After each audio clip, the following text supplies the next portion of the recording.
All Make sure right. everybody's audio is good. I am I am ready if you're ready, B. Go for it. And boop.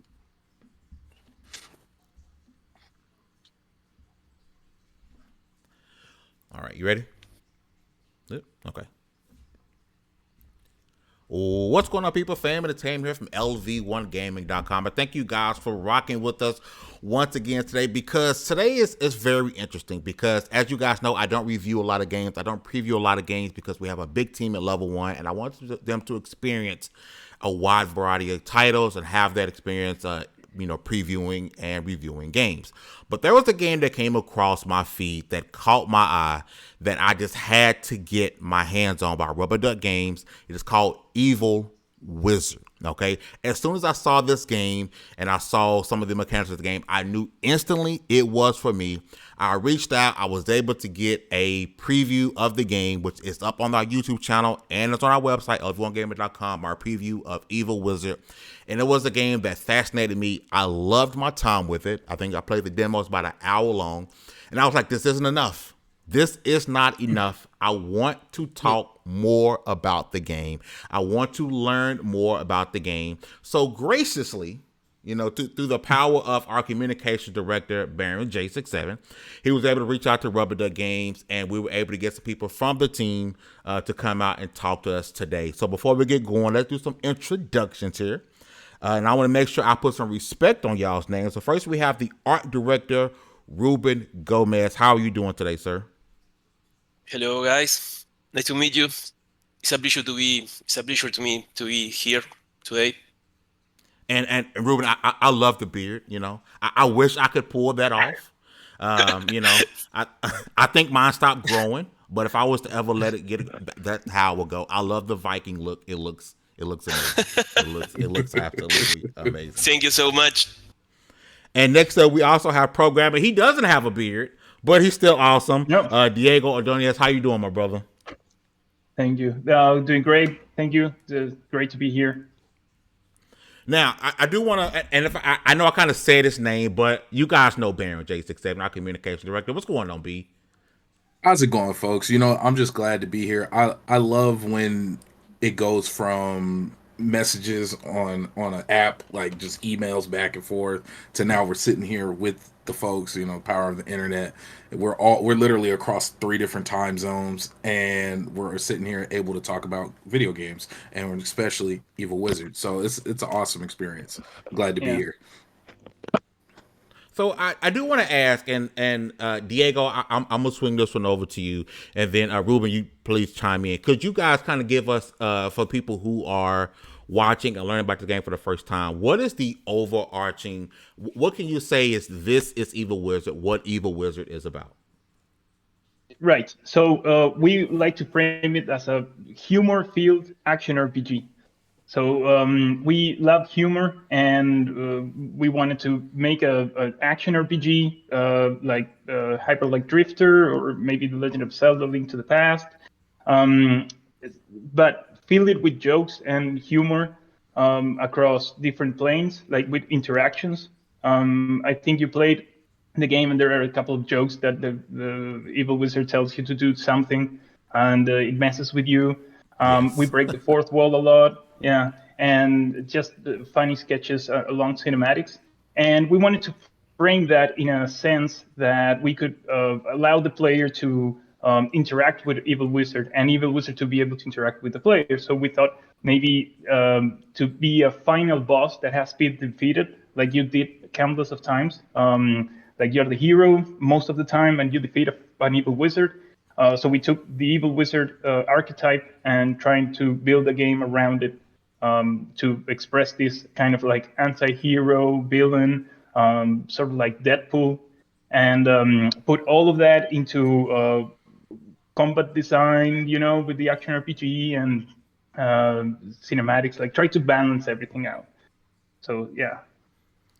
I love that you brought up Deadpool, because that when I was playing the game, that was my initial one of my initial thoughts was like there's some Deadpool style, fourth wall breaking, humor going on here. I definitely caught that from the very beginning. But go ahead, B. I'm sorry. Yeah.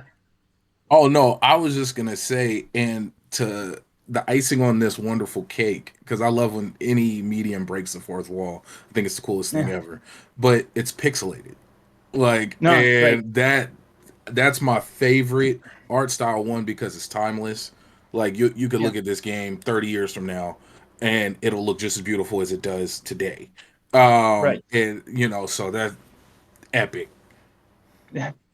Yeah. That goes to Ruben actually. He's Mm, the one that crafted most of the pixel art aside of the animations.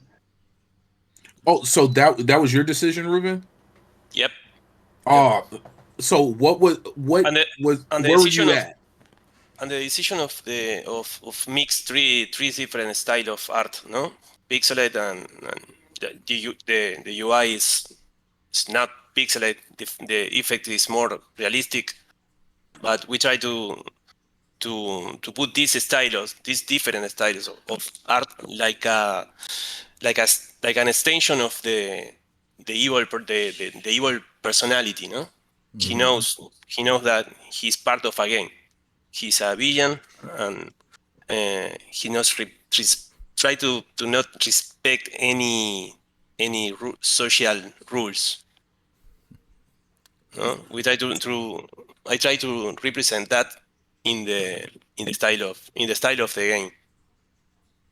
See, that is extremely epic, and I haven't played the demo, but I've looked at the gameplay and I've looked at what's going on, and this is that's it shows. And then even just hearing the comparisons, your Deadpool, the breaking of the fourth wall, like once again for me, that is always an epic thing to see across all mediums, especially in video games. Like I know what's going on, and they know what's going on, and they're interacting with me as I'm playing the game, and that's an awesome experience. Right. So Awesome. Yeah. Because in video games it's even better, I believe, than in movies, right? Because you Mm. are actually interacting with the player. So yeah, we have a few instances there that we seize when defeating something. Like we know from the code that something happened, and the player is looking at it, so we seize that opportunity to do something interesting there. Yeah. So can I ask a question? So in the demo, and I guess it's gonna be a two-part question. I want to know if this translates to the full game. But at the very beginning, you guys have a disclaimer that I Mm. loved, Yeah. and the disclaimer we talked about. The gist of it was, hey, this game is fun, it's funny, there's a lot of humor here. If you don't like it, just ask for a refund, right? So two Right. questions. Number one, how did you guys, why did you come with that statement? Number two, is it something that would translate over to the full game? Right. So that's a difficult question. The thing is, we did a survey a while back, like in 2021, about the first part of the game. It's the Dark Forest and the dungeon, Mm-hmm. and there's one joke right at the beginning. There are two soldiers talking to each other, and they're talking about something that happened with the sister of one of them, and he says it's not his sister, it's his brother. So that we got into a territory where it could be a little bit shady, right? Because we Mm-hmm. were just having fun with it, and yeah. So that joke was made in 2018, and mm, it wasn't. It was completely different, right, than it is right Times now. have changed. 5 years, yeah, it changed a lot. So we tried to dial back on jokes like that. I want to be clear. There's no racial jokes, no transphobic jokes, no Mm-hmm. gender jokes, nothing like that. It's just fun. There are a couple of innuendos, but after that, we just make jokes, make fun of the characters that we built. So it's super innocent on our end. But still, people might get offended for things that we say because they get it wrong, on like I don't know. It's difficult nowadays to make jokes. You can't And cover all humor is not bases. universal. Yeah, exactly. yeah.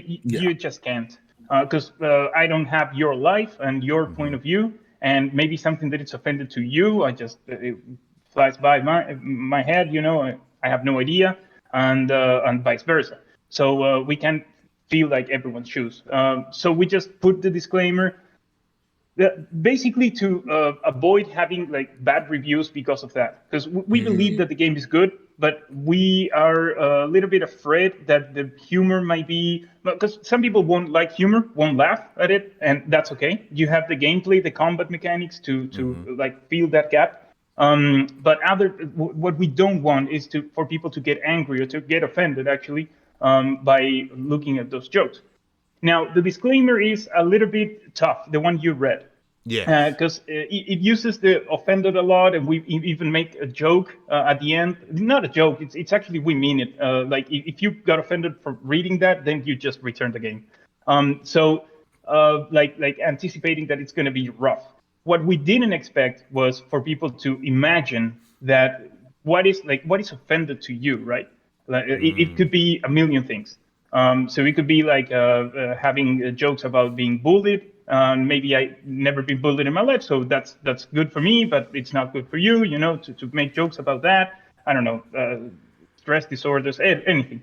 So we actually talked to the marketing company, and we dialed down a little bit the approach. It's now the one that it's will be on the game, on the final version. It's a little bit more like corporate, more serious, to say it in a way. Yeah.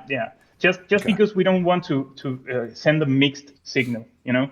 But it's great to have this opportunity to talk to you and to say like there are Yeah. no racial jokes, no transgender jokes, nothing like that. We don't want to mess with anyone. We're just having fun with the game and having fun with like making fun of the characters that are fictional characters that we created with that purpose.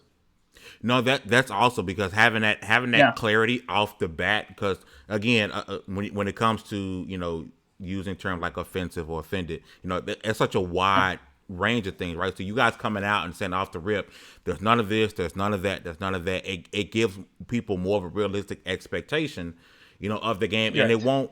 And it because I can see for me personally, I find a lot of things funny. And so I was all for it. I was like, bring it on when I saw it. I was like, let's make this happen, But Yeah. I am one person living in the state of Texas. I can't think for a lot of people for anyone but myself. So I totally respect you guys making the decisions you made for your game, because at the end of the day, you guys are making a game that you are putting your heart and soul in. So I want you guys to not have people push it away because they might feel it's one thing or another inside of it. But speaking, Yeah. going more towards the game side of it, right? What was the motivation to make this style of game? Because we do have a lot of games to where you're the hero, here's your sword, here's your shield, go out and save the girl, right? What was the motivation behind making a game to where like, hey, you're the bad guy, you just lost to the hero, what happens next? Does the bad guy go out to oblivion? Do they just die? Do they not try to come back and reclaim the throne? What was the motivation behind making this style of game?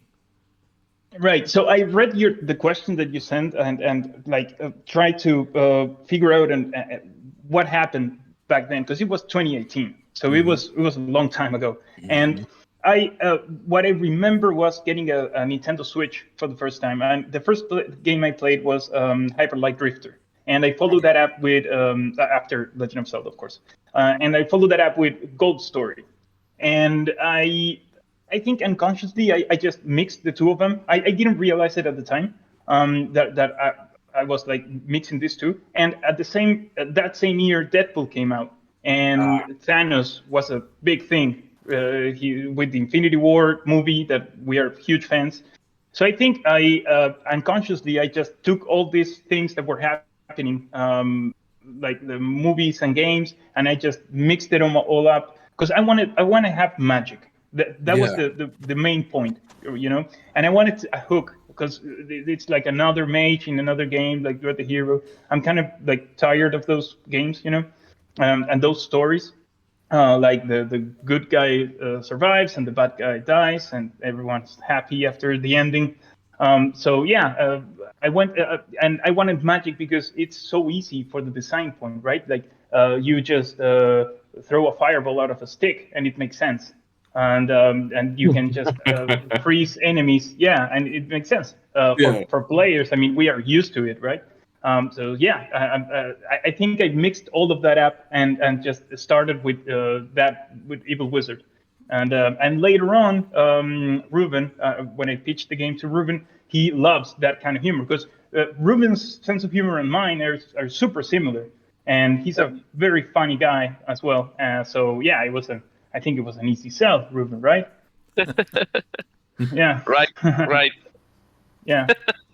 So, Ruben, I want to switch to you because I want to talk more on the artistic side of the evil wizard himself, and I want to talk a little about the boss and from the demo, Helga, right?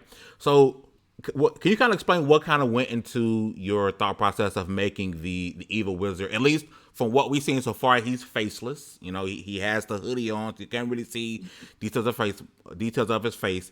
And then you get to someone like Helga. I'm like, okay, am I about to fight Elsa? Right? Is this am I about to fight Elsa? Right? Can you kind of go into some of the art decisions when it comes to the main character, and then let's talk Helga, or even if you want to speak on another boss or whatever, what kind of went into your motivations with creating their look? Diego? Um, The okay. evil look, right? Yeah, I mean, the evil look.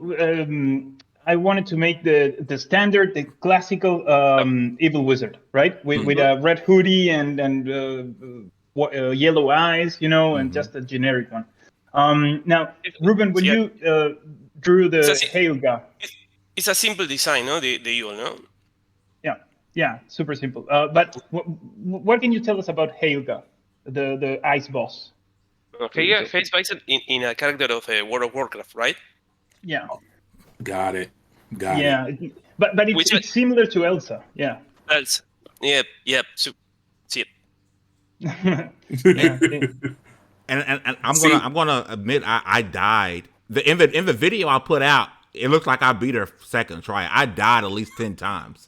And I'm like, I didn't expect I didn't expect, because there's this one move where she has, and I couldn't quite figure out how I get away from it. When she, you know, the ice shards fall, you know, she does the thing where she has the homing sickles right. But then there's one move where she kind of covers the entire screen. I'm like, where do I go? And so I had to adjust my play style to try to defeat her before she did that move, because she kept whooping my butt. But I love her design. Like, when I first saw it, I was like, oh, I finally get to fight Elsa. I don't know why there was a thing for me, but I finally get to fight. I get to fight Elsa. Go ahead, B. I'm sorry.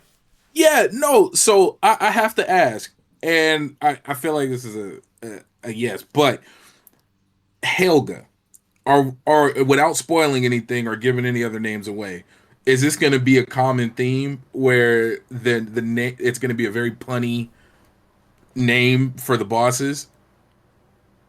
I don't know. No, I don't think so. Okay. We went with that one. I'm trying to.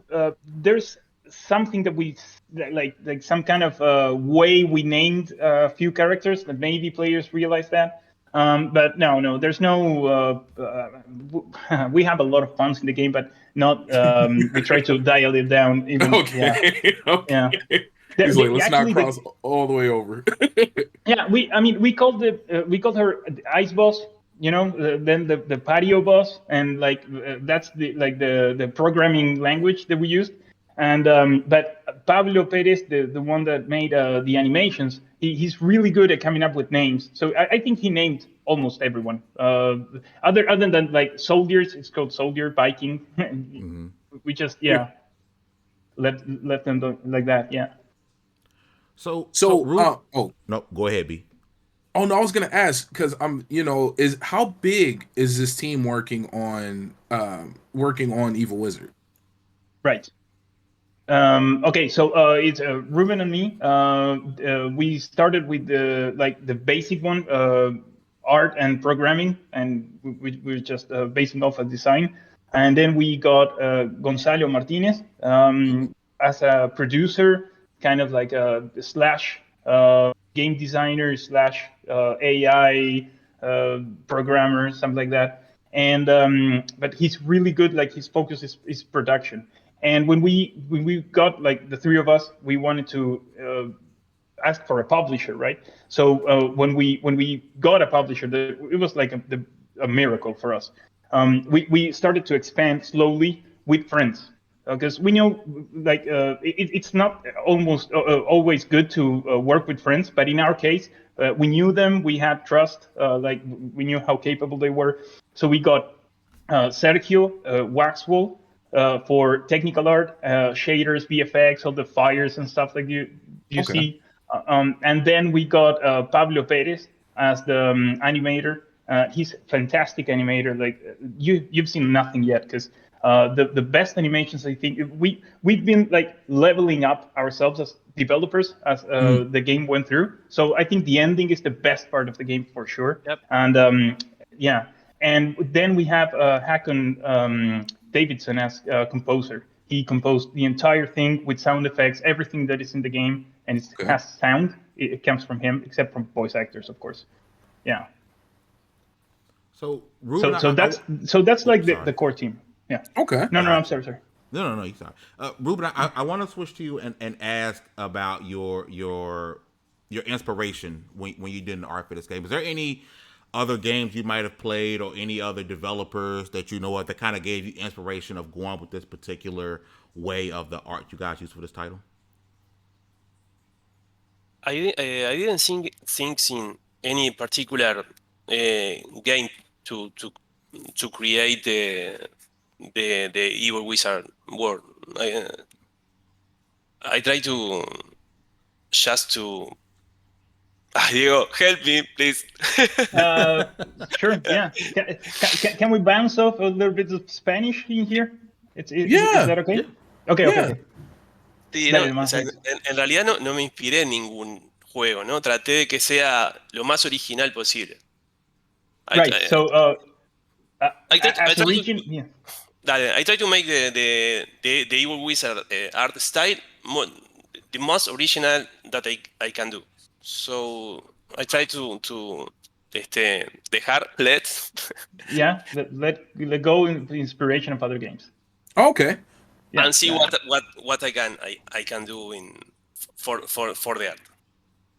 No, that's amazing. And you can see it, like even in watching the Helga combat, just the way that the map gets altered throughout the battle, and just seeing the layers in the background. Because once again, I'm a sucker for pixel art. Immediately, that's sold. But then just seeing the layers of it, like it's a lot of depth, a lot of detail, the stores in the background, seeing like the liquor store or the shop cabinets, like you could see it the layers, so it's not just that's running awesome. around. Yeah, that's awesome. See, we love the detail. We put a lot of love in each area of the games. And when you can play the full game, you can see even more. And I'm definitely looking forward to that. I'm be honest, I'm going to review the title at level 1 because I'm all into this game. But I do want to ask a question. We talked earlier about the powers. Fire should come from a stick, right? So playing this game, you're able to switch in between a couple of the abilities that you can find throughout the demo, right? One is the electric ability, another one is the fire and stuff ability. Unlike some games, or most games, where you can quickly interchange in between those abilities, in Evil Wizard, you had to go to a particular station to be able to switch out to what ability you wanted to use. Can you kind of talk into what went behind that decision to be able to, hey, you're not going to be able to spam abilities as you see fit. You will need to go and switch out your abilities strategically based on what who you're fighting or what boss you're walking into. Right. Yeah. So that's a bit of a changing things to see how it feels, like trying to be innovative during gameplay as well. And it was easy to change it, I think, towards the middle. We could have reverted that, but we tested like how does this affect the journey of the player? Like when you have two elements, like you said, fire and lightning. There are lightning generators and torches around the area, so you can swap fairly easily. But once you have more elements towards the middle of the game, and you want to go exploring, you have to and at least you have to consider what kind of element you want to equip for certain battles. And we have battles that don't have elements at your disposal. So if you go and fail, you kind of just alter the strategy and try to best those enemies with different elements. So capping the amount of elements that you can equip before going into battle is some sort of like an extra layer of like a puzzle or a strategy to add into this action RPG that really doesn't have that many layers of strategy, generally speaking, right?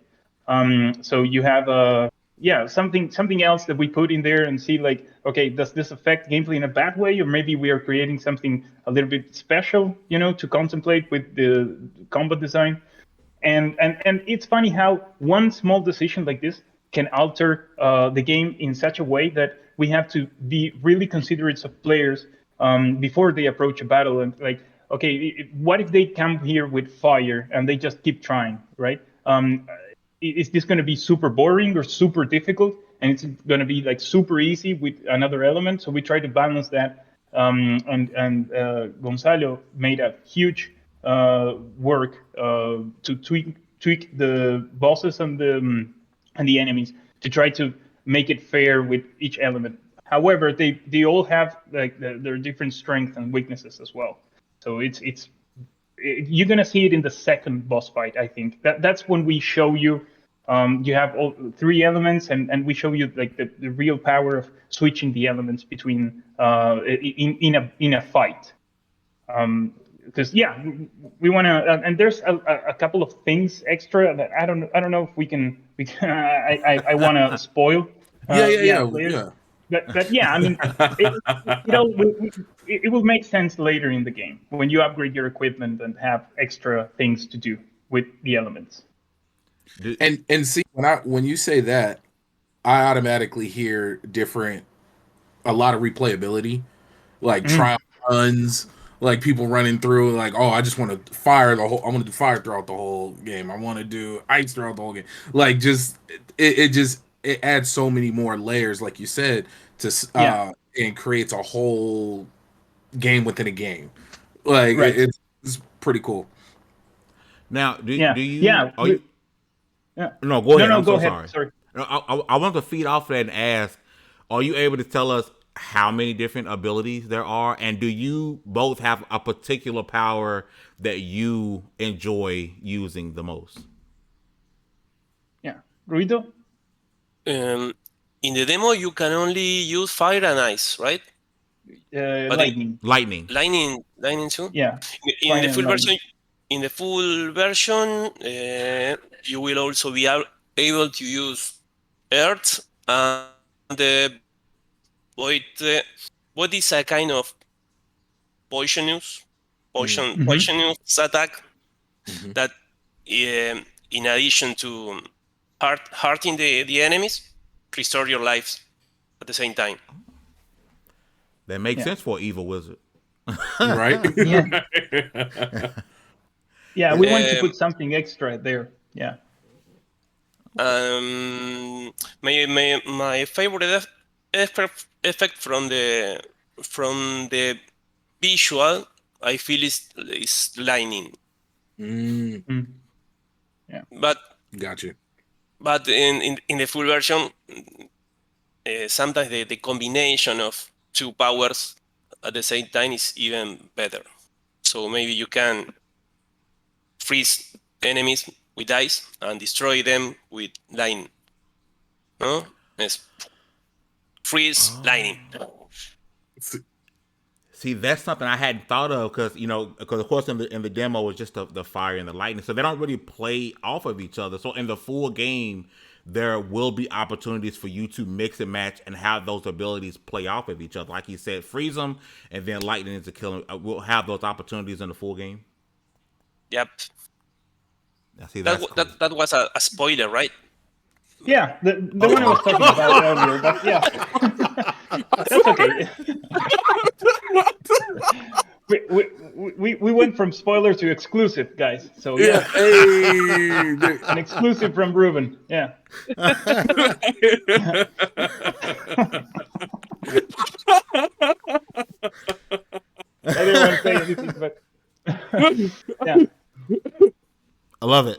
Oh no. Yeah. Okay. So, I mean, we can expand on that now, right? Yeah. So, you can upgrade your staff and have two elements at the same time, right? So, the idea is to, like Ruben said, to switch to equip two elements that give you an edge, depending on the enemy that you're fighting. You can freeze an enemy, and when you hit it with fire, it does more damage because it's frozen.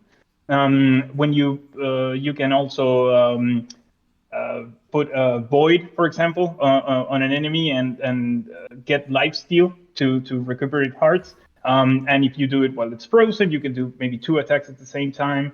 And the same goes with Earth. That you guys haven't tested it yet, but it's like a shield that you can equip a shield, and you can rebound stuff off of it, like projectiles and melee hits. So if they attack you with an arrow, for example, you can ricochet the arrow and send it back to the enemy. And that is, I mean, there are different styles that you can do with depending on the enemies. And we tried the enemies' attacks to be to use that to give you a reason to use those elements in different ways. So yeah, upgrade your staff quickly in the game. It's worth it. Yeah, for sure. It's worth it. And that kind of goes into what Baron was saying. It opens up a lot of replayability because that's going to make me want to tackle a different level or a different boss in a multitude of ways, which kind of brings me to the next thing I want to ask when it comes to difficulty. Now, I will admit I don't have the fastest hands I used to. I've gotten older, so I'm not the best at games, So I struggled with Helga. I struggled. Okay. Yeah. What is there like a scale? Like, can people expect for the bosses to be very, very difficult? Or is it going to be a difficulty slider where if they're just losing too many times, they can adjust it down? Or it's like, hey, you're the evil wizard and you're expected to be able to conquer, these bosses as you're getting stronger throughout the game. Right. Yeah. So this question would be great for Gonzalo, our partner, because he actually designed the difficulty of the bosses, and we tweaked it a lot of times. And I think the game is going to be. It has the sliders that you were talking about. The enemy attacks, and it's not like easy or difficult. It's you can set up how many hearts or health the enemies have and the time of attack. And I think there's a few other as well. So you can customize the difficulty to your liking. If you think the game is too hard for you, you can just dial back the hearts and you can beat it fairly easily. So we have like this easy mode if you want to adjust it, but it's not just easy, normal, and difficult like most games. And I believe the first and the second boss are fairly easy or not that hard. But later, later in the game, because the thing is, the first one is difficult because you only have one power, right? You only have one element. But as you progress through the game, you have more abilities, like in any action RPG. And we don't have those levels, like you level up the character and you get stronger. So it goes on your skill as you progress through the game, and you get like these elements that you can play off in different ways. So we wanted the difficulty to try to get all of that into account before, after settling on how a boss should attack and should act when the player goes with fire, lightning, or ice. And the archetypes are very different from each other. The ice boss is the first one that we made, and we wanted it to be ice because you have fire. So to show you, like, there is a clear advantage there. If you go with lightning, you're going to have a harder time than if you go with fire. But later on, the other enemies are not that simple. So playing around the abilities of the bosses is going to be more important than actually the kind of power that you have. So yeah, we try to go more for like a player skill level, but as well we wanted to have a story mode. I hope that answers the question. Yeah. Yeah. Yeah. All right. So as far as Rubber Duck games go, is this you guys' initial game? Have you guys worked on anything prior to Evil Wizard? Well, so this is actually our first game as Rubber Duck Games. We created the company to make this game, and but yeah, I don't have that many years of experience working in the industry, but Ruben has. Ruben's been working since 2005. 2005. Right, Ruben? Right. Yeah. Vet. Yeah. Veteran. I am. Yep. I am the older of the team. Like you can see, no? Oh, that's where you got the beard from. It's the wisdom is in the beard. No, that's cool. I definitely see where you guys are going with this game and the passion that's behind this game. Again, it attracted me day one, and I played the demo on it was on PC, obviously, right? But I was looking more into the game. This game is also releasing on Xbox. Is that correct? Yeah. Xbox Series X and S. Later on, we have an Xbox One version to come, and also PlayStation and Switch as well. Yeah. Oh, our okay, publisher is. Yeah, because our publisher is. And mobile as well. Yeah, because we have a huge story maybe for other time about publishers. But long story short, we signed with eHome Entertainment, that it's a Microsoft company. So Xbox was prioritized. Got it. Yeah, from the consoles. Okay. Yeah. Okay. Because that's another question I was going to ask. Because a game like this, and I am a huge Xbox fan, right? So when I saw it coming to Xbox, I was like, yeah, I rather play it on Xbox than play it on PC. But when I looked, I was like, this game looked like it would be great for the Nintendo Switch as well. So you guys kind of answered my question already. So that's pretty cool. That's pretty cool. And so we're looking at if you're able to, a release window. We're looking at 2023, 2024. When are you guys hoping that people will be able to get Evil Wizard in their hands? Oh, okay. So Evil Wizard is coming out on the 25th of May this year, so 20 days away. And for Series X and S and PC. And we have we just like 12 hours ago confirmed that we have a Steam Deck version as well. So it's going to be playable on the Steam Deck. Yeah. We don't have the green tick that verified, but the game's running great and on the Steam Deck. And later this year, I think I don't want to set a date just in case, but not that far in the future, we are having the PlayStation 5 and 4 and Nintendo Switch, as well as the Xbox One version that is coming. Okay. So like last gen and the PS5. And mobile, I have no idea. They are porting it. So but it's like a huge game to put in a mobile device. So I don't know. They're working their magic. Yeah. If I can ask to kind of piggyback off of that, since you are looking to go to mobile, does that mean we could possibly get this game running via cloud touch? I'm assuming there's going to be touch controls. Oh, that's a good question. I don't know. Because we have to make a lot of decisions how we can control the game on a little screen. They're getting bigger every time, but they're still kind of small. Yeah. So we'll have to see how to address that as well, and cloud gaming. I mean, it could be great. Now, this is not on the list, but I gotta ask because I love physical media. Is there any chance of getting any physical editions, any special? Oh, I hope. Like, because I could see this being such a cool. Like, I'm not on the design team, amazing, guys, but I could see just such a dope physical, like even if it's like a limited run type thing, like just I could it would be so cool. Well, we are definitely looking into it. That's as much as I can say. And actually, Ruben, can you talk about what you're working right now? It's actually very special for spoilers necessary. No, it's okay. Another spoiler. Yeah, but on the art book, right? art book, but for the digital version, right?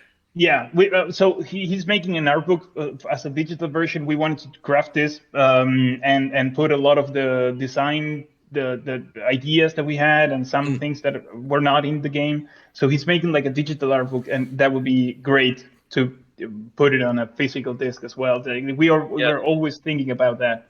And yeah, but we are looking into it for sure. Not right now. Right now it's going to be digital on the 25th. Yeah. So I want to ask Yeah, this there question. are some. Yeah. Yeah. Oh, sorry. I think there's a delay on my end. So my apologies. Go ahead. I'm gonna cut that part out in editing. But go ahead, Diego. Oh no. I was just gonna say that there are some crazy collections out there on Hollow Knight and Stardew Valley. They all have like crazy limited run, or maybe some other company has them. And Special Reserve and limited run. Yeah, that one as well. Yeah, those games are amazing. They have like a lot of things in them. Yeah, amazing.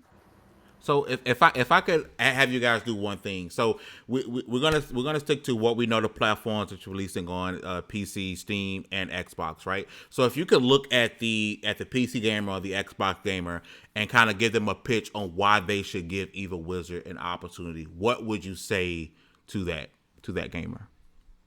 All right. So I think the game is kind of like a classic game with some innovation around it. If you like humor games or humor in general and want to look at how we try to innovate with that, that's a hook, I guess, and trying to see how we could move around the Evil Wizard as a bad guy and how to frame the story around it. Because in most games you have side quests and you help people, you're the hero. Like thinking about, I don't know, any game where you have like Legend of Zelda or whatever. And but in this game we have to swift that because it's not normal for Evil Wizard to help people, right? So how he approaches his minions and other characters as well. We have a good set of characters, I think. I think you met Vladimir in the preview. He's a vampire that we yes. He's going to be in the game a lot more. And the combat is great, I think. Exploration, we have like I don't want to use the word not to confuse anyone, but it's a Metroidvania inspired. It's not Metroidvania, but okay. We inspired off of Metroidvanias to create the levels and how they interconnect between them, and how you have to solve puzzles to open doors, optional puzzles as well. We have optional bosses. The soundtrack is amazing. I'm a huge fan of the soundtrack. I don't know. Everything's great for us. So you should give it a try for sure. Yeah. And then for those who really want to support, they're able to wishlist this on Steam. I'm sure that helps. They help support the game and up until release, correct? Yeah, exactly. I hope I'm not messing this up, but I believe on the 18th of May, the game's going to be on pre-order for Xbox Series S and X. Okay. Yeah. Maybe I have to call you to edit that, but no, I think we're gonna get there. Yeah. So. And what were you saying, Ruben? Sorry, what? Oh, I thought you were going to say something. I'm sorry. No. Okay. B. Yeah. But before we let these gentlemen get back to their hard work, did you have anything else we wanted to see if we can get pulled out of them, either on purpose or on accident? Have you guys thought about turning this into like an animation, like a show? Oof, Ruben. That's made for turning Evil Wizard into an animation or an animated show. Show animal. No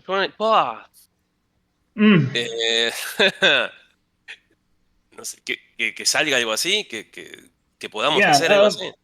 I think it would be amazing to have something like that, we have to contact Netflix or something like that. Yeah, because it's gonna be. We have. You saw the intro. Yeah. Mm-hmm. It could be awesome. It sounds like a dream, right? Yeah. Perfect for it. Sorry, go ahead. No, I would say it'd be perfect for it. Yeah, I think we could pull it off. Yeah, we were talking about this when we were crafting the intro, and there's another video later. And we did this animation, but it takes a long time. And Ruben actually did everything, all the art. Yeah, and we had Alejo make the video, right? Yep. Ruben. Yep. Yeah. The post production. That was, yeah. So we thought about it a lot, yeah, internally, but it's just a dream at this point. I don't know. You never know. Yep. We made Netflix. we made an intro and an outro. Yeah. For the game. Okay. Okay. Well, fellas, it's been amazing. I cannot wait to get my hands on the full display and the power of the Evil Wizard, because sometimes it really is good to be bad, and I am really looking forward to seeing you guys' adventure. Praying one day you get a physical copy, because that artwork, Ruben, is fantastic. It is timeless. It is beautiful. You did an amazing job on the artwork of this title. I really can't wait to get in there and play with the abilities. Again, I love the humor. I love what you guys did with the humor of the game. I'm really looking forward to playing it more. May 25th, for those of you who are on PC, on Steam, for those who are playing on Xbox. For those who are on PlayStation and Switch, you got to wait a little bit longer, but trust me, I've only played the demo, but I can tell you it is going to be worth the wait. Ruben and Diego, thank you guys so much again for coming out and talking with us, and we cannot wait to play more of this game and put coverage up at lv1gaming.com. Anything before we go, B? No, just once again, looking forward to it. You guys make sure, please go and wishlist this title. Thank you, guys. Thank you. Thank you very Thanks much for so this. much, guys. Thank you for your time, and thank you It's a pleasure. for your interest in our work. Yeah, no problem.